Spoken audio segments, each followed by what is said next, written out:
નમસ્કાર દર્શક મિત્રો, મહામંથનમાં આપ સૌનું સ્વાગત કરું છું। મારે ડોક્ટર તો બનવું છે, પણ ફી પોસાય એમ નથી, આવું કદાચ આગામી દિવસોમાં રાજ્યનો ડોક્ટર બનવા ઈચ્છુક દરેક વિદ્યાર્થી કહેતો જોવા મળશે તો નવાઈ નહીં। સરકારે જીમર્સ અંતર્ગત આવતી મેડિકલ કોલેજના સરકારી અને મેનેજમેન્ટ કોટાની બેઠકની ફીમાં વધારો કર્યો છે। આ વધારો જેવો તેવો નહીં, પણ ઘણો વધારે છે। રાજ્યની બીજી સ્થિતિ બહુ જાણીતી છે કે છેલ્લા 3 દાયકામાં નવી સરકારી મેડિકલ કોલેજ ખુલી નથી।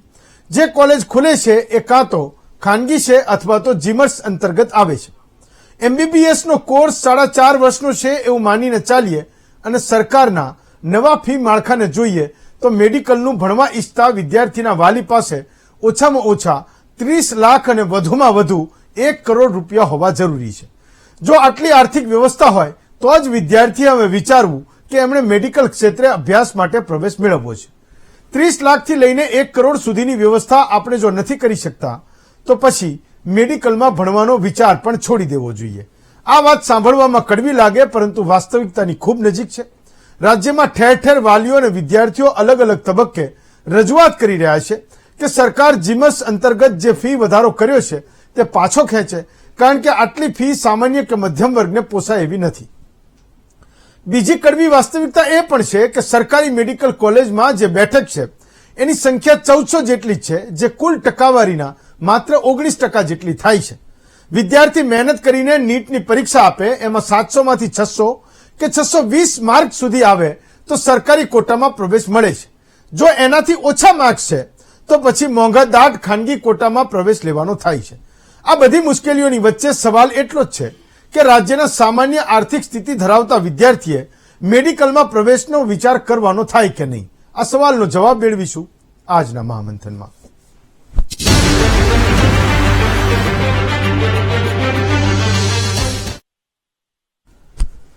આજનો આ જે વિષય છે એ હું માનું છું કે ગુજરાતના દરેક સામાન્ય વર્ગના મા બાપને સ્પર્શતો વિષય છે। એ દરેક દાદા દાદીને સ્પર્શતો પણ વિષય છે, જે એના પૌત્રને એની નજરની સામે એ મોટો થતા જોવે છે કે એની પૌત્રીને એ મોટી થતા જોવે છે અને સપનું પણ એની આંખોમાં રોપે છે કે એને એક દિવસ હું ડોક્ટર બનાવીશ, અથવા તો એ સપનાઓને પણ એ દાદા દાદી પોતાના મનમાં ધરે છે કે એક દિવસ એને ડોક્ટર થતા હું જોઈશ। ભગવાનને પ્રાર્થના કરે ત્યાં સુધી મારો વારો ન આવી જોઈ લેજો। તો આ એક સામાન્ય મધ્યમ વર્ગના ગુજરાતી પરિવારની એ ઘરે ઘરની એ કહાની છે, ઘરે ઘરની સ્ટોરી છે, ઘરે ઘરની વાર્તા છે।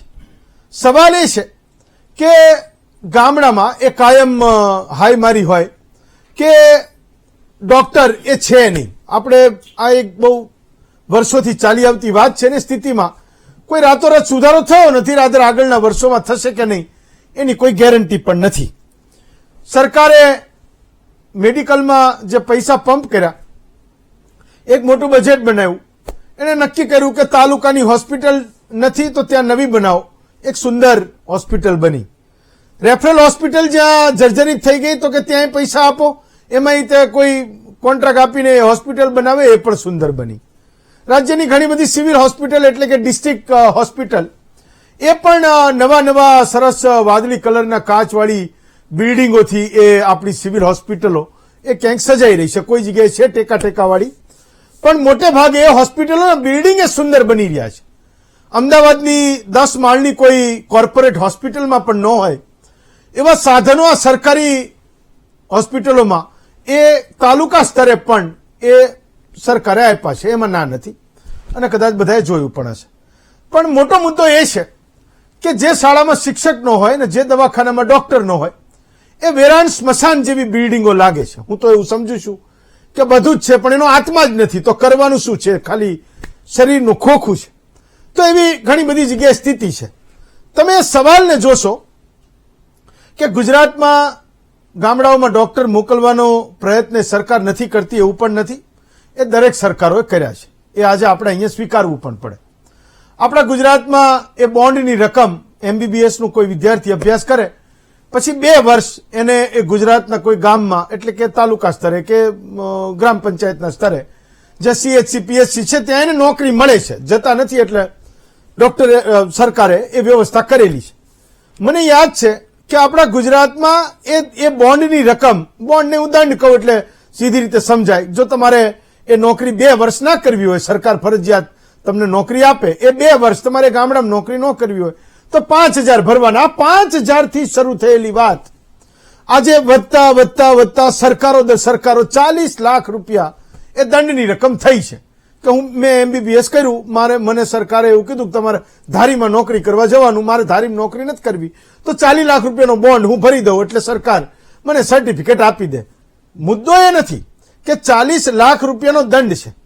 જ્યારે વિધાનસભામાં કોઈ વિધાનસભા દર વખતે બજેટ સેશન વખતે મોટે ભાગે સવાલ એ કોઈ ધારાસભ્ય પૂછે કે ભાઈ આપણા ગુજરાતમાં સરકારે એ બોન્ડની કેટલી રકમ ડોક્ટરો પાસેથી લીધી, તો સરકારમાં જે આરોગ્ય મંત્રીઓ એ હરખાતા એ એકદમ મલકાતા એ વિધાનસભાના પેલા માઇક ઉપર બોલે કે સરકારે છેલ્લા 3 વર્ષમાં આવા ડોક્ટરો પાસેથી 150 કરોડ રૂપિયાની રકમ એ વસૂલી છે. તો તમે સમજો, આ વિચારવા જેવી વાત છે કે 40 લાખ રૂપિયાના બોન્ડ છે એ નથી ભરતા, એ ડોક્ટરને ગામડે નોકરી કરવા નથી જવું, અને એના આધારે એને છેલ્લા 3 વર્ષમાં ગુજરાતમાં એ સરકારી તિજોરીમાં 150 કરોડ રૂપિયા જમા કરીને એ સરકારની તિજોરીને છલકાવી દીધી. એટલે 40 લાખ રૂપિયા, સરકાર 1.5 લાખ રૂપિયાની નોકરી આપે, પણ MBBS કર્યા પછી મારે ગામડે નથી જવું, પણ 40 લાખ રૂપિયા ભરવા છે. મારો સવાલ એ છે કે ગુજરાતની જે અર્ધ સરકારી જે મેડિકલ કોલેજીસ છે કે સરકારી મેડિકલ કોલેજીસ છે, એમાં વિચારવાની વાત એ છે કે એ ડોક્ટરને ભણ્યા તરત 1.5 લાખની નોકરી નથી જોઈતી, પણ 40 લાખ રૂપિયા બોન્ડની રકમ ભરવી છે, દંડની રકમ સરકારી તિજોરીમાં એને ભરવી છે. તો એ વિચારવાની વાત છે કે આપણી મેડિકલ કોલેજોમાં એ વાસ્તવમાં કોના સંતાનો એ ત્યાં ભણી રહ્યા છે. MBBS એ માત્ર ધનવાનો અને માલેતુજારોના સંતાનો જ કરી રહ્યા છે કે પછી કોઈ ગરીબનો વારો પણ આવે છે? હું એટલે કહું છું કે ગરીબ અને મધ્યમ વર્ગનો એક વિદ્યાર્થી જો ખરેખર સરકાર એને 1.25 લાખ 1.5 લાખ રૂપિયાની નોકરી આપે, મકાન આપે, કેટલીક ફેસિલિટી આપતી હોય, અને સામે પક્ષે એ નોકરી એને ના લેવી હોય, 40 લાખ રૂપિયા ભરવાના હોય, તો એ તો સ્વાભાવિક વાત છે કે આજે ગમે એવી મોટી કોર્પોરેટની નોકરી કરનારો મા બાપ પણ 40 લાખ રૂપિયા તો ન ભરી શકે. તો હું એને ઉચ્ચ મધ્યમ વર્ગ પણ કહું છું. તો એ માત્ર માલેતુજારો હોઈ શકે જેના સંતાનો એ નથી ભણવા જતા, એ નથી નોકરી કરવા જતા, ભણીને પછી એને નથી જવું જ્યાં સરકાર નોકરી આપે છે. તો 40 લાખ રૂપિયા જેની પાસે પૈસા હશે એ જ લોકો ભરતા હશે. મોટા ભાગના લોકો આ કામ કરી રહ્યા છે. એટલે હું માનું છું કે આ સવાલનો જવાબ એ આપણે આજે મેળવવો જોઈએ. મુદ્દો એ છે કે ગુજરાત સરકારે મેડિકલ એજ્યુકેશનને મેનેજ કરવા એક ટ્રસ્ટ બનાવ્યું છે જેને GMERS કહે છે, જીમર્સ જેને ટૂંકું નામ કહે છે, Gujarat medical education and research society. એટલે સરકાર એમાં જે તે ટ્રસ્ટને એ ટોકન ભાવે જમીન આપે, થોડી ઘણી બીજી કંઈક ફેસિલિટી આપતા હશે, કંઈક કોઈક જગ્યાએ મદદ પણ કરતા હશે, અને એના આધારે આ એક આખું તંત્ર ચાલે. એક રીતે આપણે PPP મોડેલ કહીએ એવું. માનો કે જામનગરની સરકારી મેડિકલ કોલેજ છે, કે અમદાવાદની સરકારી મેડિકલ કોલેજ છે, કે ભાવનગરની સરકારી મેડિકલ કોલેજ છે, એવું નહીં. આમાં જે કંઈ ખર્ચ થાય એ વિદ્યાર્થી ભણવા આવે એ ખર્ચ એને ઉઠાવે, એ પ્રકારની એક વ્યવસ્થા એ સરકારે બનાવી છે. વિચારવાની વાત એ છે કે ગયા વર્ષે બરાબર જુલાઈના મહિનામાં મને યાદ છે જે વિદ્યાર્થીઓની ફી 3.5 લાખ રૂપિયા હતી એની ફી 5.5 લાખ કરી, અને જે વિદ્યાર્થીઓની ફી 9,07,000 હતી એની ફી એ વખતે 17 લાખ કરી હતી. એ વખતે પણ એ વાલીઓ અને વિદ્યાર્થીઓનો વિરોધ થયો. આપણે ત્યાં એ વાત સાચી છે કે વિરોધના નામે હું તું રતનીઓ 3 જણા વિરોધ કરીએ છીએ, મધ્યમ વર્ગ અને ગરીબની વાત કરીએ છીએ, પણ છતાં એ કરતી રહેવી જોઈએ ફાઇટ. તો એ થોડો ઘણો વિરોધ થયો. કંઈક આ ડોમિસાઇલ પેરેન્ટ્સ એસોસિએશન વાળા પણ બોલ્યા, અને 3-4 વિદ્યાર્થીઓ પણ બોલ્યા, અને અમે બધા તૂટી પડ્યા કે સરકારે હાય તોબા મચાવી દીધી. 3.5 ના 5.5 કર્યા, અને 9,07,000 ના 17 લાખ એક સાથે કર્યા, અને આના પછી તો વાયાવાળા ખાનગીવાળા તૂટી પડશે જે ઓલરેડી 17 લાખ રૂપિયા લે છે. મને તો આ મેડિકલ એજ્યુકેશનનો કોઈ અનુભવ નથી, પણ અભ્યાસ કરીને મને એ બધું એકદમ મોઢે થઈ ગયું છે. થયું એ કે ગયા વર્ષે જુલાઈમાં જે પરિપત્ર થયો હતો, સેમ પરિપત્ર આ વખતે પણ જુલાઈના મહિનામાં કરી દીધો. વિચારવા જેવી વાત એ છે કે 3,30,000 જેની ફી હતી એની 5.5 ગઈ વખતે કરી હતી, આ વખતે કરી 1 વર્ષ પછી. ગઈ વખતે 9,07,000 હતી એની 17 લાખ કરી, આ વખતે કરી.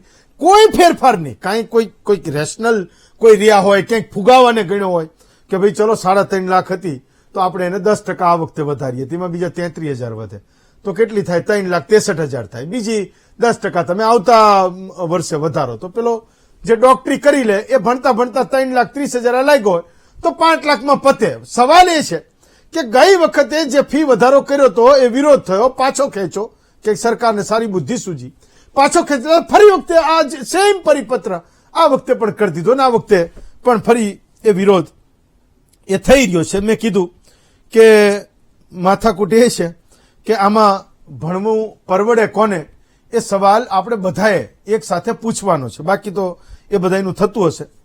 એક વાત જે હું કહું છું કાયમ ગરીબ અને મધ્યમ વર્ગના સંતાનની, તો એક ગરીબ મધ્યમ વર્ગનું સંતાન જેને 620 630 માર્ક આવ્યા તો જામનગર, ભાવનગર કે રાજકોટ કે એ અમદાવાદની મેડિકલ કોલેજમાં પ્રવેશ મેળવશે. 1400 મેડિકલની જે સીટો છે એમાં એનો કદાચ વારો આવી શકે. બાકીની 5500 સીટો છે એમાં જો 350 માર્ક આવ્યા તો અગેન મેં કીધું એમ કે એક વર્ષના 3.5 લાખ, અને આ વખતે જો સરકાર ફાવી ગઈ અને 5.5 થયા તો ગણો 5 વર્ષના એ 25 બીજા 2.5 લાખ એટલે 27-28 લાખ રૂપિયા ફી એ ભરવા એક મધ્યમ અને ગરીબ ઘરનો એ પરિવાર એ કેટલો સક્ષમ છે એ સવાલ આપણે બધાએ પૂછવાનો છે. બાકી એવું છે કે 650 માર્ક લાવ્યા તો 25,000માં MBBS કરીને બહાર નીકળશો, બાકી એનથી કાંઈ ઓછું આવ્યું તો એ ડોક્ટર બનવાનો અધિકાર એ તમને નથી. એ વાત ધીમે ધીમે એ પ્રસારિત થઈ રહી છે, ક્યાંક એ દેખાઈ પણ રહી છે. આપણે ચર્ચવાનું એ છે કે ગરીબ મધ્યમ વર્ગીય વિદ્યાર્થીને ડોક્ટર બનવું એ પરવડશે કે નહીં. આપણી સાથે 5 વક્તાઓ છે. ડોક્ટર કમલેશ રાજગોર છે, ભાજપના નેતા છે. ડોક્ટર કિરીટ પટેલ છે, એ પાટણથી ધારાસભ્ય છે. ડોક્ટર વસંત પટેલ છે, એ ગુજરાત ડોમિસાઇલ પેરેન્ટ્સ એસોસિએશનના પ્રમુખ છે. પારસ આસર છે, એ રાજકોટના વાલી છે, અને કૌશિકભાઈ પટેલ છે, એ પણ કલોલના વાલી છે. તો સૌથી પહેલા હું પારસભાઈ તમારાથી શરૂઆત કરું છું કે ગઈ વખતે પણ આ થયું હતું. તમારો દીકરો કે દીકરી એ અત્યારે કઈ મેડિકલ કોલેજમાં ભણે છે ને શું પ્રશ્ન એક વાલી તરીકે તમારો છે? આ ફી વધારાને તમે કેવી રીતે જુઓ છો પારસભાઈ? હા, મારી દીકરી 12માં નીટ આ વખતે આપી છે અને મેડિકલમાં એડમિશન્સ લેવા માટે અમે તૈયાર હતા. ત્યાં આજે સર્ક્યુલર આવ્યો કે આ વખત જેવો સેમ ખાલી તારીખ ફરી છે, બાકી ફીના ફિગર બી સેમ આપેલા છે અને બાકી બધું સેમ છે. એટલે આ લેવલે જો સામાન્ય પરિવાર એડમિશન્સ લઈ શકે એવી સ્થિતિમાં જ નથી. જે તમે કીધું કે 5.5 લાખ રૂપિયા ગણો તો 28 લાખ રૂપિયા જેવું થાય અને 17 લાખ ગણો તો ઓછામાં ઓછું 95 લાખ આસપાસ બધો કોર્સ પૂરો થતા થાય. તો એક સામાન્ય માણસ અને જે રીતે ફી વધાર્યો છે એમાં તમે એક પણ જાતનો ફુગાવો કે કંઈક કન્સિડર કર્યા વિચાર્યા વગર જ પગલું ભરી લીધું રાતોરાત, એ કંઈ સમજાતું નથી. અને મારા જેવી પરિસ્થિતિ દરેક વાલીની જે નીટની પરીક્ષા અથાગ મહેનતથી કરીને જે માર્ક આવ્યા છે 650 ઉપર આવ્યા હોય એને પ્રોબ્લેમ થોડો ઓછો થાય કે એને ગવર્મેન્ટ કોટામાં મળે, પણ 650 થી 550 વચ્ચેની જે એમાં માર્ક્સ એકદમ વધારે છે, જાજા બધા વિદ્યાર્થીઓ છે. હવે એવા વાલીની દશા એ પરિસ્થિતિ સમજાઈ શકાય એવી છે કે એ લોકો 30 લાખ રૂપિયા જો ગવર્મેન્ટ કોટામાં મળે તો, અને મેનેજમેન્ટ કે એનઆરઆઈ કોટામાં જો મળે તો એ 95 લાખ રૂપિયા થાય તો એ સામાન્ય માણસ કાઢી શકે એવી પરિસ્થિતિ અત્યારે દેખાતી તો નથી સાહેબ. ઓકે, કૌશિકભાઈ તમારી સ્ટોરી કહો, તમે શું સમજો છો? આ એક વાલી તરીકે આ ફી વધે છે, તમે પણ તમારા કોઈ સંતાન માટે ડોક્ટર બનવાનું સપનું જોયું હશે. 620 630 લાવે તો વાંધો નહીં, પણ ઓછા આવ્યા તો આ ફી વધારાને તમે કેવી રીતે જુઓ છો કૌશિકભાઈ?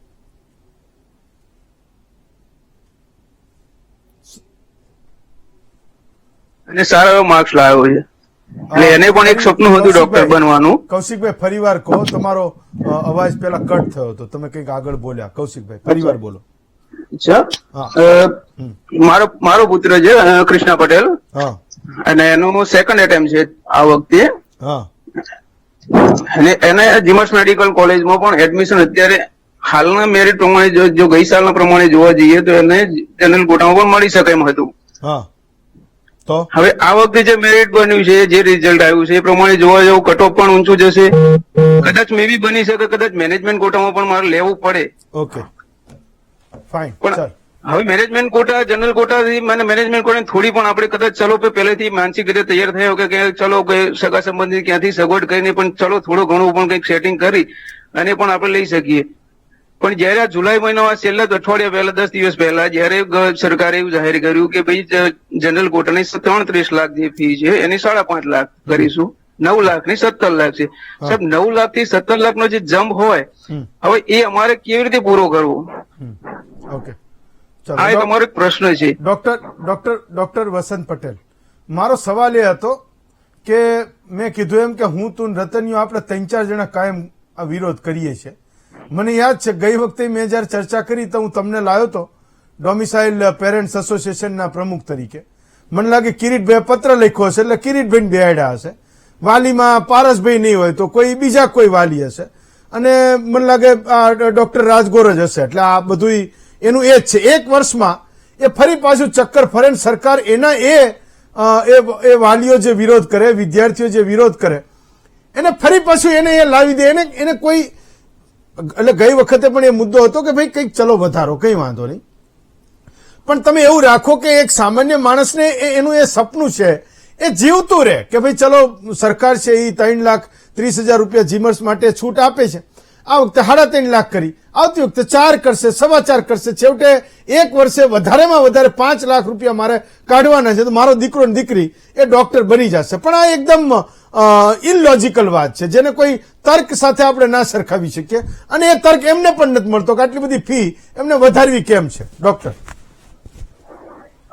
હેમંતભાઈ, સૌ પ્રથમ તો ગુજરાતના જે તેજસ્વી વિદ્યાર્થીઓ છે અને મેડિકલ કોલેજોમાં ભણવા ઈચ્છુક વિદ્યાર્થી અને વાલીઓ અને એમના સમગ્ર પરિવાર વતી પહેલો આભાર આપનો માનું છું. બીજો આભાર કિરીટભાઈ પટેલ જે ધારાસભ્ય છે પાટણના, એમનો આભાર માનું છું. કારણ કે 182 માંથી મને ખ્યાલ નથી કિરીટભાઈ સિવાય કોઈએ પત્ર લખ્યો હોય કે આ ફી વધારો ખોટો છે અને પરત લેવો જોઈએ. એક ગુજરાત ડોમિસાઇલ પેરેન્ટ એસોસિએશનના પ્રેસિડેન્ટ તરીકે હું તો હંમેશા જ્યારે પણ વિદ્યાર્થીને લગતું કંઈ પણ હોય તો હંમેશા અગ્રેસર રહેતો હોઉં છું. સરકારને તરત કાગળ લખતો ને ફોન પણ કરતો હોય જે યોગ્ય વ્યક્તિ હોય અને ફોન પર જવાબ આપતા હોય. એટલે સરકાર અત્યારે સંવેદનાહીન થઈ ગઈ છે. મારું આ એક જ લીટીનું સ્ટેટમેન્ટ છે. ભારતીય જનતા પાર્ટીના 156 ચૂંટાયેલા અને 5 પેલા વટલાયેલા આયા છે એમાંથી કોઈ પણ વ્યક્તિએ હજુ સુધી આ સમાચાર જોયા નથી, ફી વધારાનું કંઈ સાંભળ્યું નથી કે શું એ મને ખબર પડતી નથી. એક પણ વિરલો એવો નથી 161 માંથી કે જેણે આ વિશે રજૂઆત કરી હોય સરકારમાં. એટલે ખૂબ દુઃખની વાત છે જ્યારે ગુજરાતની પ્રજા તમને ચૂંટણીમાં 60% મત આપતી હોય અને તમારે ગુજરાતના નાગરિકોની આવક કઈ ડબલ નથી થઈ ગઈ. 2024-23 આવક હતી એનાથી સીધી આવક ડબલ નથી થઈ ગઈ.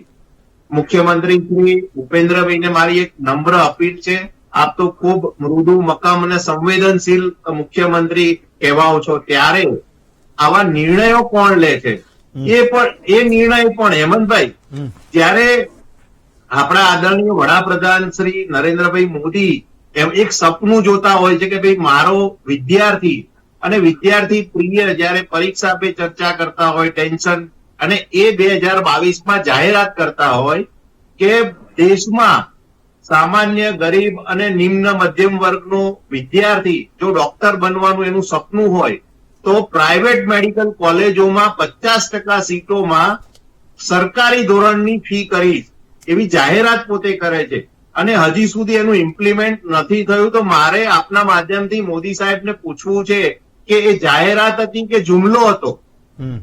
આ પ્રશ્ન સમગ્ર દેશના બધા વાલી અને વિદ્યાર્થીઓના મનમાં છે. હજી એક તો નીટના ગોટાળાથી બહાર નથી આવ્યા અને તમે બીજું એક મોટું ટેન્શન આપી દીધું ગુજરાતના વિદ્યાર્થીઓને. નંબર 3 કે જીમર્સની સ્થાપના શા માટે કરવી પડે? સરકાર જમીન આપે, સરકાર ટ્રસ્ટ બનાવે. આ જીમર્સ કાઢી ગુજરાતના વિદ્યાર્થી અને વાલીઓએ આંદોલન કરવાની જરૂર છે. આને 100% સરકારી મેડિકલ કોલેજો કરવી જોઈએ. આ જીમર્સ બીમર્સ જેવું કશું હોવું જ ના જોઈએ. આ તો ખબર નહીં પ્રજા આંદોલન કરવાથી એકદમ વિમુખ થઈ ગઈ છે અથવા તો વામણી બની ગઈ છે, ત્યારે સરકાર આવા નિર્ણયો બેફામ લઈ શકે. ઓકે, ચલો ડોક્ટર કિરીટ પટેલ, તો અગેન મેં કીધું એમ કે જ્યારે સરકાર પોતે એવું નક્કી કરે કે જીમર્સમાં આવતી કોલેજો એટલે કે મોટે ભાગે એ 4-4.5 હજાર વિદ્યાર્થીઓ જે ડોક્ટર બનવાના છે એ અને એમના વાલી એ 9 લાખ 10 લાખ રૂપિયા ફીના બદલે 17 લાખ રૂપિયા ફી આપશે, 3-3.5 લાખના બદલે 5.5 લાખ રૂપિયા ફી આપશે. 1 કરોડમાં એક વિદ્યાર્થી એ ડોક્ટર બનશે ને પછી હું ને તમે એ અપેક્ષા રાખશું કે ચીરફાડ ન કરે, એ એકદમ વ્યાજબી રહે, એ લૂંટે નહીં. મારે નહીં કહેવું જોઈએ પણ એ લૂંટે નહીં. તો એક નાગરિક તરીકે હું ને તમે એ ધારણા કરીએ છીએ કે ડોક્ટર એ કમાય નહીં અને સામે પક્ષે જ્યારે એ ભણવા જાય તો સરકાર એને રેશનલ ભાવે ભણવા નથી દેતી. તો આ તો એકદમ વિમુખ વાત છે. છેવટે પરેશાન કોણ થશે? તો એ જનતા જ થવાની છે. બહુ સાચી વાત છે હેમંતભાઈ. અને સૌથી પહેલા તો તમને અભિનંદન આપીશ કે આજે મેં પત્ર લખ્યો અને ડોક્ટર વસંતભાઈએ વાત કરી એ રીતે તમે આ મુદ્દાને, બહુ ગંભીર મુદ્દો છે ગુજરાતની જનતા માટે, અને તમે આજે એને વાચા આપી. પણ આના માટે હેમંતભાઈ વસંતભાઈએ કહ્યું એમ સૌથી પહેલા તો હું ગુજરાતની જનતા, ગુજરાતના વાલીઓ અને ગુજરાતના વિદ્યાર્થીઓને જવાબદાર માનું છું. આટલી બધી ફી વધારો થતો હોય, આટલા બધા વિદ્યાર્થીઓ હોય, આટલા બધા વાલી હોય અને કોઈ આંદોલન ના કરી શકે, કોઈ રજૂઆત ના કરી શકે. અને તમે કહ્યું કે રજૂઆત કરવા જાય ત્યારે હું, તું ને મગનિયો આ 3-4 જણા. અને આ બાબતે અમારી તો પરિસ્થિતિ હેમંતભાઈ કેવી થાય છે તમને જાણીને આશ્ચર્ય થશે કે અમે કોઈ પણ પ્રશ્નો વિરોધ પક્ષ તરીકે વિધાનસભામાં ઉઠાવીએ ને એટલે અમને શું જવાબ મળે છે કે તમે 70માંથી 17 જણા થઈ ગયા, તમારી જોડે કોણ છે? તમે જ વિદ્યાર્થીઓને ગેરમાર્ગે દોરો છો, તમે જ વાલીઓને ગેરમાર્ગે દોરો છો, તમે જ ટેટ પાસ થયેલા વિદ્યાર્થીઓને તમે ગેરમાર્ગે દોરો છો, આંદોલન તમે જાતે કરાવો છો. એટલે સૌથી પહેલા તો આજ ગુજરાતની જનતા ઉપર એ તમામ બાબતે વેરા વધારાથી માંડી અને ફી વધારાથી માંડી અને પ્રાઇવેટીકરણથી માંડી જે પણ હોય એના માટે ગુજરાતની જનતાએ, ગુજરાતના યુવાનોએ, ગુજરાતના બેરોજગારોએ બહાર આવવું જોઈએ.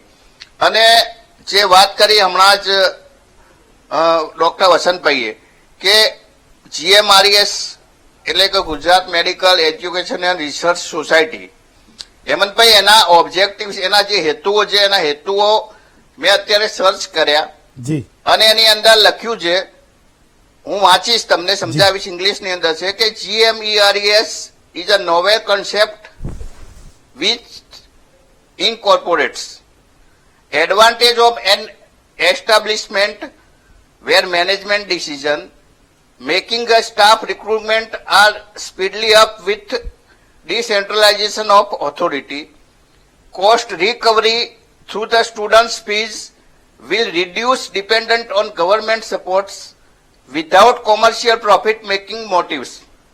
એટલે આના હેતુઓની અંદર ડોક્ટર સાહેબે કહ્યું એમ લખ્યું છે કે ઝડપીમાં ઝડપી સ્ટાફની રિક્રુટમેન્ટ થાય, ઝડપીમાં ઝડપી સ્ટાફ નિમાય, એમાં કોઈ અડચણ ના આવે અને ગવર્મેન્ટને ભાર ના પડે એ રીતે વ્યાજબી ભાવે ગુજરાતના વિદ્યાર્થીઓ મેડિકલ શિક્ષણ લઈ શકે એ હેતુથી આ સોસાયટીની સ્થાપના કરવામાં આવી. હવે જો ગવર્મેન્ટ ને વચન ના પડે, ભાર ના પડે અને ગુજરાતના વિદ્યાર્થીઓને સસ્તું અને સારું એજ્યુકેશન મળે એવો જો સરકારનો હેતુ હોય હેમંતભાઈ, તો 3.5 લાખની ફી 5.5 લાખ કરી દીધી અને જે મેનેજમેન્ટ કોટા હતો એની 9.25 લાખની ફી એમને 17 લાખ કરી દીધી. હવે એની સામે જે ખાનગી મેડિકલ કોલેજો છે ગુજરાતની અંદર, GMERES સિવાયની જે કોલેજો છે હેમંતભાઈ, એની અંદર જુઓ કે એની અંદર પ્રાઇવેટ કોલેજોની ફી 6 લાખથી 9 લાખ રૂપિયા સુધીની છે. એટલે માત્ર 50,000નો તફાવત. બીજું કે જે મેનેજમેન્ટ કોટા છે એ મેનેજમેન્ટ કોટાની ફી ખાનગી કોલેજોની અંદર 15 થી 17 લાખ રૂપિયાની છે અને આની અંદર પણ 17 લાખ રૂપિયા છે. એટલે જે મેનેજમેન્ટ કોટા છે, મેનેજમેન્ટ કોટા ખાનગી કોલેજોના મેનેજમેન્ટ કોટા કરતા GMERES ની મેનેજમેન્ટ કોટાની ફી વધારે છે. તો સરકારનો હેતુ એ શું, એમને જે ઓબ્જેક્ટિવ એના એક્ટની અંદર લખ્યા હતા, ઓબ્જેક્ટિવ એના હેતુઓ, શું એ હેતુઓ સરકાર ખરેખર સાચવે છે કે નહીં, અને બીજું એમના જે બીજા ઓબ્જેક્ટિવ મહત્વનો હતો હેમંતભાઈ કે સ્ટાફની રિક્રુટમેન્ટ. આજે તમે ગુજરાતની જેટલી પણ જીએમઈઆરએસ મેડિકલ કોલેજો છે એની અંદર તમે જુઓ કે ડોક્ટર્સ, પ્રોફેસર, એસોસિએટ પ્રોફેસર હોય કે આસિસ્ટન્ટ પ્રોફેસર હોય, એના સિવાયનો જે નોન ટીચિંગ સ્ટાફ છે, એક પણ કોલેજની અંદર નોન ટીચિંગ સ્ટાફ એ પરમેનન્ટ નથી. બધા જે સ્ટાફ છે બધા આઉટસોર્સિંગ થી ચાલે છે અને આઉટસોર્સિંગ ની અંદર પણ એટલી બધી ગેરરીતિ થાય છે કે જેનાથી ખરેખર એજ્યુકેટેડ છે જે જરૂરિયાતવાળા ગુજરાતના ગરીબ વિદ્યાર્થીઓ જે નોકરીની રાહ જોઈને બેઠા છે એમને તો નોકરી મળતી જ નથી. જે જીએમઈઆરએસની અંદર જે ભરતી થાય સ્ટાફની એ અમારા જેવા રાજકીય માણસો, ભારતીય જનતા પાર્ટીનો ધારાસભ્ય હોય એ ભલામણ કરે, એની અંદર કોઈ મેરિટ નહીં જોવાનું, એની એક્ઝામ ના લેવાની, એને જે પણ વિદ્યાર્થીની રાજકીય ભલામણ થાય એને ભલે કંઈ ના આવડતું હોય એવાની ભરતી કરવાની. એટલે માત્ર ને માત્ર ગુજરાતની જનતાને છેતરવાની અને માત્ર ને માત્ર પૈસા પડાવવાની. આ હેમંતભાઈ હું જાહેરમાં કહું છું કે જીએમઆરએસ ની યોજના છે. ગુજરાત બહાર એક પણ રાજ્યની અંદર આવી કોઈ યોજના નથી અને અત્યાર સુધી હું અભિનંદન આપીશ કે હમણાં જીએમઈઆરએસના ડાયરેક્ટર તરીકે ગોસા સાહેબની નિમણૂક કરવામાં આવી, લગભગ 6-12 મહિના જેવું થયું. એના પછી મોટા ભાગની જીએમઈઆરએસ કોલેજોની અંદર ટીચિંગ સ્ટાફની ભરતી થઈ. બાકી અત્યાર સુધી એક પણ કોલેજની અંદર તમે રેકોર્ડ બતાવો સરકાર પાસે. હમણાં સરકારના પ્રવક્તા કહે છે અમે આમ કર્યું, અમે આટલી મેડિકલ કોલેજો બનાવી, આટલી. તમે કઈ સરકારી એક પણ સરકારી મેડિકલ કોલેજ બનાવી નથી. અને અત્યાર સુધી 40% સ્ટાફ હતો, અત્યારે થોડો સ્ટાફ ટીચિંગ સ્ટાફ, એ પણ માત્ર ટીચિંગ સ્ટાફ હેમંતભાઈ, નોન ટીચિંગ તો એક પણ કાયમી ભરતી કરવામાં આવી નથી. એ ટીચિંગ સ્ટાફની હમણાં નિમણૂક કરવામાં આવી. ઓકે. અને થોડા સમય પહેલા 2 વર્ષ પહેલા જયારે નીતિનભાઈ હેલ્થ મિનિસ્ટર હતા હેમંતભાઈ, ત્યારે એમને પ્રોફેસરોની ભરતી કરી, આસિસ્ટન્ટ પ્રોફેસર, એસોસિએટ પ્રોફેસર. તો જે લોકો 10 કે 15 વર્ષથી નોકરી કરે છે એમનો ફિક્સ પે હેમંતભાઈ 25 કે 27 કે 28,000 કે 35,000 પ્રોફેસરના એના ગ્રેડ પ્રમાણે. અને જે ફ્રેશ ભરતી થાય એનો પગાર 1 લાખ રૂપિયા. મેં વિધાનસભાની અંદર રજૂઆત કરી કે ભાઈ આવું ના હોય, સિનિયર હોય તો એનો પગાર વધુ હોવો જોઈએ, જુનિયર હોય તો એનો પગાર. કોઈ પોલિસી નથી.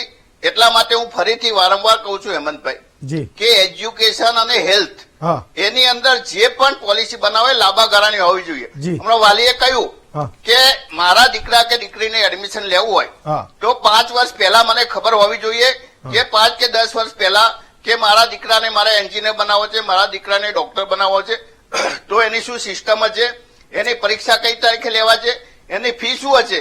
આ તો નરેન્દ્રભાઈને સપનું આવ્યું, ભૂપેન્દ્રભાઈને સપનું આવ્યું, ઋષિકેશભાઈને સપનું આવ્યું, તરત ફી વધારી દીધી અને લોકો થોડો વિરોધ કરે પાછી ઘટાડી દીધી.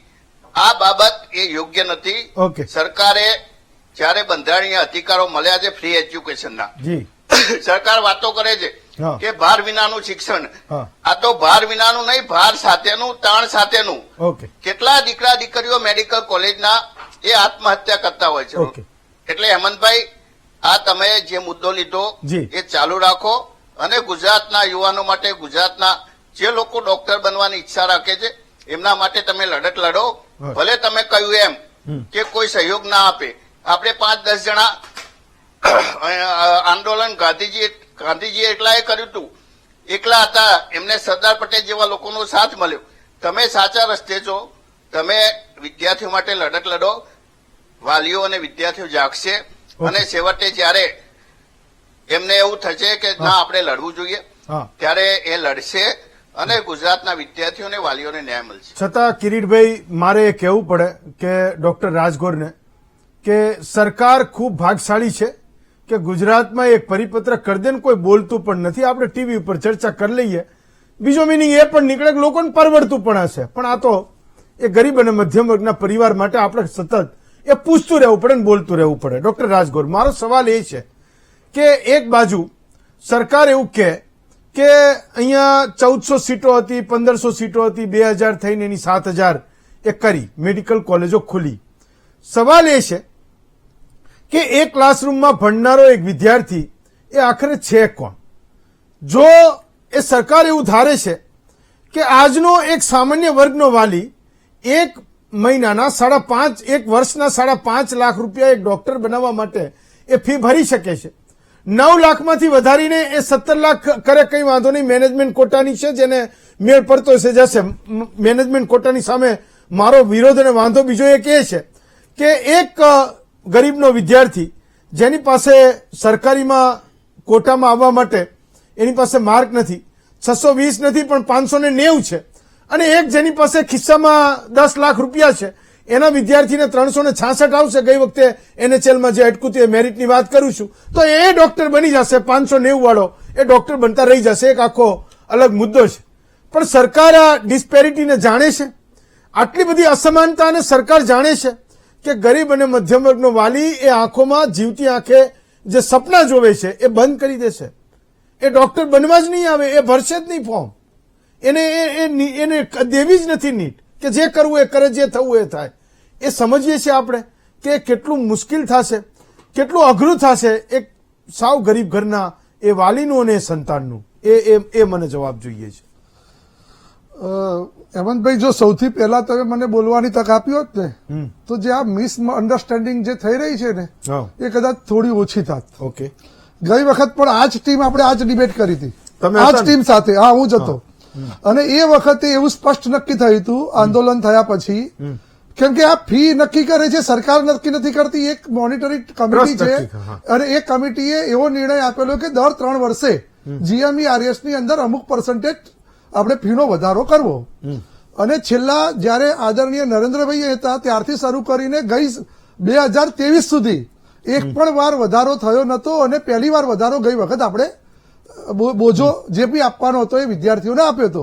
પરંતુ ચોક્કસ એવું હું માનું છું કે જયારે એ વખત સમાધાન થયું અને વાત થઈ ત્યારે એ લોકોએ વિદ્યાર્થીઓ એવો વિરોધ કર્યો કે આ વર્ષે અમે હજુ કેપેબલ નથી, અથવા તો ક્યાંક ને ક્યાંક જે પણ વિરોધ વસંતભાઈએ કર્યો કે કિરીટભાઈએ પણ આદરણીય કર્યો હશે, એના કારણે સરકારે એવું નક્કી કર્યું અને કમિટીને એક અનુરોધ કર્યો કે ભાઈ આ વર્ષે નહીં, આવતા વર્ષે આ જ પરિપત્ર, આ જ વસ્તુ સાથે આપણે વધારો કરજો, પણ આ વર્ષે ભલે 3 વર્ષે તમે ફી મોનિટરિંગ કર્યું છે, તમે એનો અમલ કરવાનું નક્કી કર્યું છે, પરંતુ આ વર્ષ પૂરતું મોકૂફ રાખીને આવતા વર્ષે કરજો. અને એટલે આ એ જ તમે જે કીધું ને, એ જ પરિપત્ર, એ જ વાત, એ જ પૈસા, એ બધું છે. નંબર 1. નંબર 2, કિરીટભાઈ કહે છે એ બહુ જ સાચી વાત છે કે આ GMERS બની ત્યારે જે પણ નોર્મ્સ બન્યા હતા એ સરકારી વસ્તુ અને સરકારી મોનિટરિંગ સાથે, એ પૈસા કમાવાની ભાવના સાથે આ વસ્તુ બની જ નથી. તમને એવું લાગતું હશે કિરીટભાઈને કે આ જે ફી વધારો કર્યો અથવા ફી લઈએ છીએ એમાંથી શું આ GMERS કોલેજો ચાલી રહી છે? બિલકુલ નથી ચાલી રહી. આદરણીય કિરીટભાઈ એ વિચાર કરી લે કે જે પણ બજેટ આરોગ્ય તંત્રનું છે એમાંથી 10,000 કરોડ સરકાર GMERS કોલેજ ચલાવવા માટે આપી રહી છે, ફી લીધે છતાં પણ. કેમ કે ભરપાર થતો નથી. જે ખર્ચો અને જે નોર્મ્સ છે, જે મેડિકલ કોલેજ ચલાવવાના સેન્ટ્રલ કાઉન્સિલ અથવા MCIના જે નોર્મ્સ હતા, હવે MCH સિવાય જે બી કમિશન આવ્યું છે એના નોર્મ્સ છે, એ ચલાવવા માટે જે પણ જે ખર્ચો થઈ રહ્યો છે એમાં 10,000 કરોડ સરકાર પોતાના આપી રહી છે. અને ત્યારે GMERS ચાલી રહી છે. હવે વસ્તુ એવી થાય છે કે ડર તો બધાને લાગે, જેમ કે GMERS માં ફી વધી ગયો તો મને પણ તકલીફ તો પડવાની જ છે. અમને પણ ગમતું નથી કે ફી વધારવી સારું લાગે. હા, જો ફી વધારો કોને લાગુ પડશે? જે બે પેરેન્ટ્સને હું વાત કરું તો પેરેન્ટ્સ તમે સમજી શકો, જો તમારો વિદ્યાર્થીએ 6 કોલેજ જે મેડિકલ કોલેજ સરકારી છે એમાં મેરિટ સાથે આવશે તો એમાં ફી વધારો લાગુ પડવાનો નથી, કેમ કે જે વર્ષોથી ચાલ્યું આવ્યું છે એ જ પ્રમાણે તમને ફી ભરવાની છે. જેમ કે મારા બંને દીકરાઓ MBBS થયા છે, બંને સરકારી કોટામાં થયા છે અને એ ફી વધારો મને લાગુ નથી પડ્યો, GMERS હતી છતાં પણ. એ જ રીતે તમારા વિદ્યાર્થીઓ જો મેરિટમાં આવશે તો એ તો જે કોંગ્રેસના વખતમાં જે ચાલતું હતું એ જ અત્યારે ચાલી રહ્યું છે. પરંતુ જે 20 વર્ષનો ગેપ કર્યો એ કિરીટભાઈનું સમજાય છે એટલે કિરીટભાઈને ખ્યાલ આવશે. પછી હું કહું છું કે 2009ની અંદર આદરણીય નરેન્દ્રભાઈને, 2002માં નરેન્દ્રભાઈ તો આયા, ત્યારે એમણે જોયું કે એક મેડિકલ કોલેજ ચલાવવા માટે શું કરવું પડતું હોય છે. અને છતાં પણ કેન્દ્ર સરકાર જયારે આપણી નથી ત્યારે આપણને એક પણ કોલેજની મંજૂરી નથી મળતી. ઇવન ધો સાલ હોસ્પિટલ જે પ્રાઇવેટ કોલેજ હતી એ પણ મંજૂરી ના મળી અને એને ડિસ્કોલિફાઈડ કરીને એને મંજૂરી પાછી ખેંચી લીધી. એટલે આપણે ત્યાં તો કોઈ સીટો વધે જ નહીં.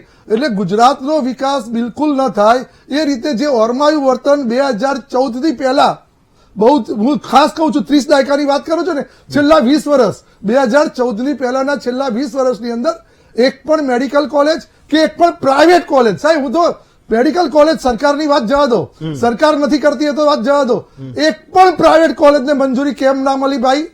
એ પૂછો એમને જવાબ. શું હતું એ વખત? કયો માફિયા તંત્ર રાજ ચાલતું હતું? એટલે એ કારણથી આદરણીય નરેન્દ્રભાઈએ વિચાર્યું કે આપણે એક પ્રાઇવેટ ધોરણે ન કમાવાના એક પણ પૈસો કમાવો નથી અને GMERS જે નોર્મ્સ જે આપણે ટેકનિકલ સરકારના સ્ટાફ નતા ભરી શકતા, ક્યાંક લેટ થતું હતું, ક્યાંક કેવા એવા નોર્મ્સ હતા જેના કારણે આપણે જે MCIના જે નોર્મ્સ હતા એ પરિપૂર્ણ નથી કરી શકતા, તો આપણે એક ટ્રસ્ટ બનાવો અને ટ્રસ્ટ બનાવીને GMERS ની રચના કરો. એમાં નહીં નફો નહીં નુકસાનના ધોરણે એક ફી ધોરણ નક્કી કરો અને દર 3 વર્ષે કે 6 વર્ષે ફી વધશે એ નક્કી કરો. અને આપણે અહીંયા આગળ મેડિકલ કોલેજ ચાલુ કરીને આપણા વિદ્યાર્થીઓ જે ગુજરાતની બહાર જઈ રહ્યા હતા, જે ગુજરાત સિવાય કદાચ એવું બી બનતું હતું કે આઉટ ઓફ ઇન્ડિયા જઈ રહ્યા હતા, એ લોકો બહાર ન જાય અને મોટી ફીસ આપતા હતા એ લોકો. એ જ ફી આપણા ગુજરાતની અંદર રહે અને એ જ પૈસો આપણું ધન ગુજરાતની અંદર રહે અને આ લોકો વિદ્યાર્થીઓ ભણે. એટલા માટે આ GMERS ની 2009માં રચના થઈ અને 9માં રચના થયા પછી ધીમે ધીમે એવું નક્કી કરવામાં આવ્યું કે દરેક જિલ્લાની અંદર આ GMERS કોલેજ બને અને આપણા વિદ્યાર્થીઓ જે પણ કદાચ ઓછા ટકા મેળવ્યા છે એ લોકો આમાં ફી ભરી શકે. હવે છેલ્લી વાત, હવે જે આ વધારો થયો છે, બે વાલીઓને મારે જે કહેવાની વાત હતી, તો તમે જો 6000 થી ઓછી આવક ધરાવો છો અને તમે ગરીબ છો અને ક્યાંક દલિત છો, તો તમારે રાજ્ય સરકારની એટલી મોટી સ્કીમો છે કે એમાં તમે આવશો જ નહીં અને આ ફી વધારો તમને લાગુ નહીં પડે. આ હું ગઈ વખત બી કીધું હતું અને આ વખત બી કીધું હતું. હું તમને ગણતરી સાથે કહું, ગઈ વખતના આંકડા હતા તો માત્ર 300 વિદ્યાર્થીઓ જેવા હતા કે જેને એ ફી વધારોના ક્યાંક ને ક્યાંક લાગુ પડતું હતું, જે લોકો વાર્ષિક આવક 6 લાખ કરતા વધારે હતા. હવે જે લોકોને જે લોન મળે છે, જે અહીંયા આગળ જુદી જુદી, મેં કીધું ગઈ વખતે GMERS ને જે 2100 સ્ટુડન્ટો હતા એમાંથી 1785 સ્ટુડન્ટોને આ જે લાભ હતા જુદા જુદા મળતા હતા. જેમ કે MYSY ની અંદર મુખ્યમંત્રી સ્વાવલંબન યોજના હોય, ફ્રી શિપ કાર્ડ હોય, CMS સ્કોલરશીપ હોય અને બીજા બધા જે સહાયના કેળવણી સ્કોલરશીપ હોય, એ જે સહાય મળતી હતી. અને અત્યારે તો આનંદીબેન આવ્યા પછી વિદ્યાર્થીઓ માટે તો 50% ફી માફી કરી દીધી. આ બધી જ માફ કરતા જે પણ વધતા હતા ગઈ વખત 350 ની આસપાસ થતા હતા. હવે GMERS કોલેજો વધી છે, કદાચ 500 વિદ્યાર્થીઓ એવા હશે કે જેને આ ફી વધારો ક્યાંક કટતો હશે. અમને પણ કટે છે અને અમને પણ દુઃખ થાય છે કે આ 500 લોકો પણ શા માટે ગુજરાતના લોકોને આ ફી વધારો કરવો પડે. પરંતુ આ ફી વધારો કરવાથી જો GMERS નું જે માળખું છે, 10,000 કરોડ સરકાર અત્યારે ગ્રાન્ટ આપી રહી છે, જો એ આવનારા વર્ષોમાં આ ફી નહીં વધે તો 12,000 15,000 એમ વધતું જવાનું છે. અને ક્યાંક કકડભૂસ થઈને આર્થિક બોજો સરકાર ઉપર એટલો બધો આવશે કે આ કોલેજો નહીં ચલાવી શકે. કેમ કે MCI અને MCH ના જે અત્યારે નિયમો છે, એ નોર્મ્સ છે, એ નોર્મ્સ પણ અત્યારે આદરણીય નરેન્દ્રભાઈએ આ નવી કમિટી આવ્યા પછી એ નોર્મ્સ ઘણા સુધાર્યા છે અને એ ખર્ચો ક્યાંક કોલેજ ચલાવવા માટે ઓછો થાય એવા પણ કર્યા છે. અને એટલા જ કારણે તો પ્રાઇવેટ કોલેજો અત્યારે જેમ કે રાફડો ફાટ્યો નથી, એ પ્રાઇવેટ કોલેજોને હવે પોસાય એવું છે એટલે એ લોકો કરી રહ્યા છે.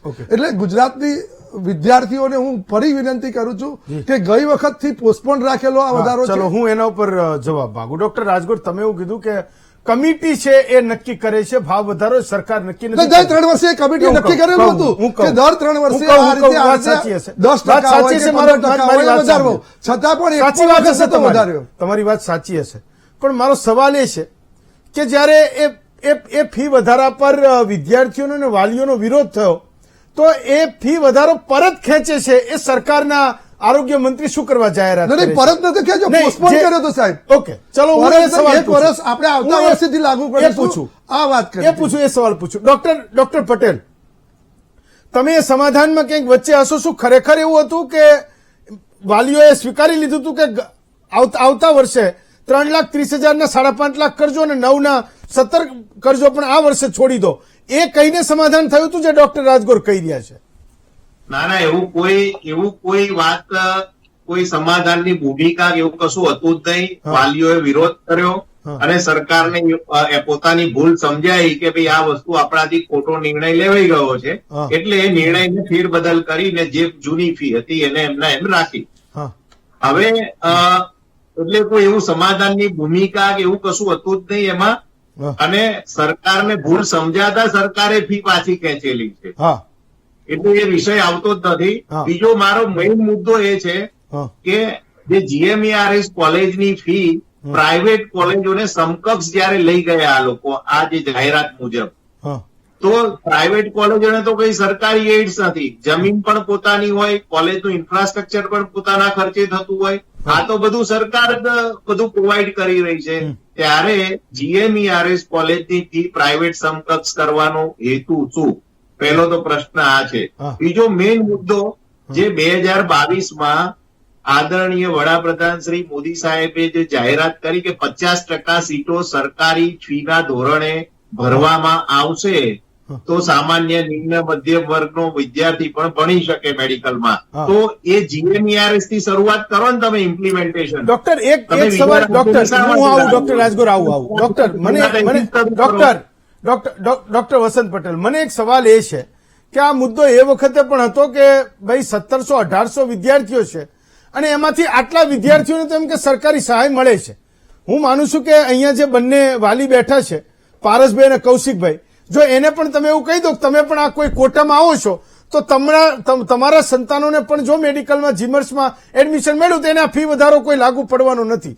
આ લોજિક મને એ સમજવું છે કે જો ફી વધારા કર્યા પછી જ્યાં અત્યારે હાલમાં જે ભણતા વિદ્યાર્થીઓ છે મોટા ભાગના લોકો એ ફી વધારામાંથી એક્ઝમ્પશન મેળવી જતા હોય, બાકાત થઈ જતા હોય, તો આનો મતલબ શું છે? એટલે એ કોઈ લોજિક બને છે ફી વધારાનું? ફી વધારાનું કોઈ લોજિક છે જ નહીં મારી દ્રષ્ટિએ પ્રેક્ટિકલી. અને હમણાં કમલેશભાઈએ કીધું લોન પણ મળે છે, પણ લોન તો ભરવાની હોય ને ભાઈ. વિદ્યાર્થી ભણવાની શરૂઆત કરે, એક તો ક્લાસીસ કોચિંગ ક્લાસના દેવા કરીને પછી માર્ક્સ લાવ્યો હોય, પછી અહીંયા કોલેજો માટે દેવું કરવાનું, અને જયારે ભણીને બહાર નીકળે ત્યારે પાછું એને બોન્ડ ભરવાનું, અથવા તો બોન્ડ ના ભરે તો સરકારી નોકરી કરવાની. અને હવે મેડિકલ ફિલ્ડમાં કે એટલી બધી મોટી આવકો રહી નથી, એટલે આ વિદ્યાર્થી સતત આજે પણ બરોડામાં એક એનેસ્થેસિયાના રેસિડેન્ટ ડોક્ટરે સુસાઇડ કર્યું. એટલે આ આપણા દેશની કમનસીબી છે. પ્રાઇવેટ તમે જો GMERS કોલેજ બનાવી પ્રાઇવેટ મેડિકલ કોલેજોની તર્જ પર જ જો આ ઇન્સ્ટિટ્યૂટને ચલાવવાની હોય તો સરકારનો જે સેવાનો ઉદ્દેશ છે એ તો મરી પરવારે છે. સરકારે પ્રજાના ટેક્સના નાણાંમાંથી પ્રજાને સેવા આપવાની હોય. ચાલો અમે આમાં તમારે પ્રોફિટ એન્ડ લોસ ની વાત ના કરવાની હોય કે ભાઈ 10,000 કરોડ આમાં નાખે છે, તો ભાઈ તમારી જવાબદારી છે. આરોગ્ય અને શિક્ષણ તમારા નાગરિકોને તમારી પ્રજાને સારું મળે. પણ મેં કીધું કે એ જવાબદારીની વાત સાચી, પણ સરકાર બહુ નસીબદાર છે, કોઈ પૂછતું નથી અને કોઈ એ સવાલ સામે ધરતું નથી જેનો જવાબ એમને આપવો પડે. ખૂબ સારી વાત છે. ચલો એમના માટે તો એટલીસ્ટ એક બ્રેક લઈએ. બ્રેકમાં જતા પહેલા એક સવાલ અમે તમને પૂછ્યો હતો કે જીમર્સ મેડિકલ કોલેજમાં પ્રવેશ ગરીબ વિદ્યાર્થીઓ ભૂલી જવો પડશે કે નહીં. 93% જે લોકો છે મત છે અમને મળ્યા એવું કહે છે કે હા એ ગરીબના સંતાને એ પ્રવેશ ભૂલી જવો પડશે, ડોક્ટર બનવાનું સપનું એ ભૂલી જવું પડશે. ના કહેનારા લોકો એ 7% છે. બ્રેક લઈએ. બ્રેક. કિરીટ પટેલ, તો મુદ્દો એ હતો કે ગરીબ અને મધ્યમ વર્ગના વાલીને પરવડશે કે નહીં પરવડે, એના સંતાનને ડોક્ટરનું સપનું જોવાનું કે નહીં જોવાનું એ સરકાર એ આગળના સમયમાં નક્કી કરશે. આ કમિટી નક્કી કરશે, જેમ ડોક્ટર રાજગોર કહે છે એમ કે વિદ્યાર્થીઓને વાલીઓ સમજાવી શકે આ તો ગયા વર્ષે જે કર્યું હતું એવું કરશે, નહીતર આ એકદમ કહેશે કે ભાઈ ગઈ વખતે તમે આવ્યા હતા સમાધાનનું કીધું હતું પણ ફી તો એની એ જ રહેશે, વધારો અમે પાછો નથી ખેંચવાનો. ડોક્ટર કિરીટ પટેલ. હેમંતભાઈ, ગયે વખતે પાછો ખેંચ્યો એટલા માટે ખેંચ્યો કે ઇલેક્શન આવતું હતું વિધાનસભાનું, અને બીજું ડોક્ટરે કહ્યું કે FRC ફી રેગ્યુલેટરી કમિટી બનાવી છે, તો એ કમિટીની અંદર કોણ હું તું ને મગનીઓ સરકાર માણસો મૂકે. ખરેખર સરકારનો ઈરાદો સ્પષ્ટ હોય હેમંતભાઈ, તો એમને પ્રજામાંથી, લોકોમાંથી, વાલી મંડળમાંથી અને ગુજરાતના સારા જે ચાર્ટર્ડ એકાઉન્ટ હોય એની એક જાહેર FRC બનાવવી જોઈએ. સરકારી અધિકારીઓ તો સરકાર કહેવાનું એમ જ કરવાના. એટલે તમે કહ્યું એમ કે આ સ્વપ્ન ભૂલી જવાનું, અને મોદી સાહેબે જે જાહેરાતો કરી હતી કે અમે 50% ફી હમણાં વાલીઓએ કહ્યું કે 50% ફી અમે સરકારી કોટા પ્રમાણે આપીશું. કેટલી આજથી 20 વર્ષ કે 25 વર્ષ પહેલા સરકારી કોટા પ્રમાણે જેટલી સીટો હતી એમાં એક પણ સીટનો વધારો થયો નથી. એટલે તમે કહ્યું એમ કે ગરીબ કે મધ્યમ વર્ગના વ્યક્તિએ ડોક્ટર થવું હોય તો આટલી બધી ફી આપવાની, એના પછી પીજી ની અંદર 1 કરોડ રૂપિયા, એના પછી સુપર સ્પેશિયાલિટી ની અંદર અને દવાખાનું કરે એટલે એનું ઇન્વેસ્ટમેન્ટ 5 કરોડ, એટલે 10 કરોડ રૂપિયા હોય તો જ એક ગરીબ કે મધ્યમ પરિવારનો વ્યક્તિ ડોક્ટર બની શકે. અને એમને લોનની વાત કરી, લોનની અંદર પણ ક્રાઇટેરિયા છે. તમે પૂછો એમને કે MYSY ની વાત કરી, કેટલી અરજીઓ પેન્ડિંગ છે. વિદ્યાર્થીઓ લોન લેવા જાય જેની 7 લાખથી ઉપરની હોય તો એની પ્રોપર્ટી મોર્ગેજ કરવી પડે, ઘર મોર્ગેજ કરવું પડે, અને 5 લાખની લોન લેવા જાય એમાં 50,000 કે લાખ રૂપિયાનો તો સરકારના અધિકારીઓને હપ્તો આપવો પડે છે. એટલે માત્ર આવી વાતો કરવાનું બંધ કરો અને સરકારની જે જવાબદારી છે ફ્રી એજ્યુકેશન, હેલ્થ અને એજ્યુકેશનની અંદર સરકાર, કોંગ્રેસ સરકાર જે રીતે શિક્ષણ આપતી હતી એ રીતે થવું જોઈએ. ડોક્ટર રાજગોર જવાબ આપો. મૂળ સરકારની જવાબદારી છે, જીમર્સ બીમર્સ બધું કાઢો ને એ સરકારી મેડિકલ કોલેજ ચોક્કસ સરકારની જવાબદારી છે, પણ ગુજરાતની જે વાત આવે છે, મહારાષ્ટ્ર અને કર્ણાટકની અંદર આદરણીય કિરીટભાઈ એ ભૂલી ગયા કે જયારે કોંગ્રેસની સરકાર હતી ત્યારે જે રીતે સપોર્ટ મળતો હતો બીજા રાજ્યોની અંદર, એવો આ ગુજરાત રાજ્યની અંદર સપોર્ટ 20 વર્ષ સુધી ન મળ્યો. વસંતભાઈને પૂછો, એ કહેશે કે છેલ્લી સરકારી કોલેજ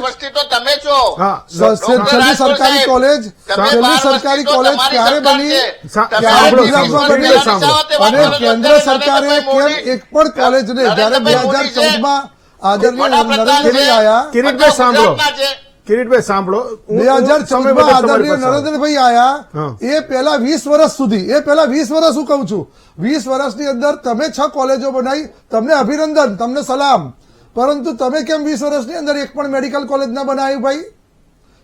કેમ તમારે 20 વર્ષની અંદર અમારો 10 વર્ષનો હિસાબ માંગો છો? તમે 20 વર્ષનો હિસાબ આપો, તમે કેમ ના બનાવી? અમે તો GMARS બનાવી, અમે તો ગુજરાતના છોકરાઓ બહાર જતા અટકાયા, પૈસા વાળા છોકરાઓ જે બહાર મસ્ત મોટી ફી આપતા હતા એમને અટકાયા છે, અને મેડિકલનો મોહ હતો એ બધાને મેડિકલ સ્ટુડન્ટ બનાવ્યા છે. અમે જ્યાં જ્યાં મેડિકલ ડોક્ટરો પૂરા નતા પાડતા એ પાડવાની કોશિશ કરી છે. તમે 20 વર્ષ સુધી ગુજરાતને અન્યાય કર્યો, અને એ અન્યાય જે કર્યો છે એ ભરપાઈ કરવા માટે અત્યારે આપણે બધી ચર્ચા કરવી પડે છે. આપણે આ લોહી ઉકાળા એટલે કરવા પડે છે કે કેન્દ્રની જે 20 વર્ષ સરકાર હતી કોંગ્રેસની, અને જે ગુજરાતનું ઓરમાયું હતા કર્યું, એના કારણે અત્યારે તમે આપણે સૌ ભોગવી. હું માનું છું કે આજનો ગરીબ અને મધ્યમ વર્ગનો વાલી ન્યાય અને અન્યાયની વાત એ આજની સરકાર પાસેથી માંગશે. એ તોલશે કે ખરેખર એની સાથે ન્યાય થઈ ગયો છે કે અન્યાય થઈ ગયો છે. Doctor Kamlesh Rajgor, doctor Kirit Patel, doctor Vasant Patel, Parasbhai અને કૌશિકભાઈ, પાંચેય વક્તાઓનો ખૂબ ખૂબ આભાર માનું છું. આવતીકાલે વધુ એક નવા વિષય તમારા મુદ્દા સાથે ફરી મળીશું. આજે રજા આપશો.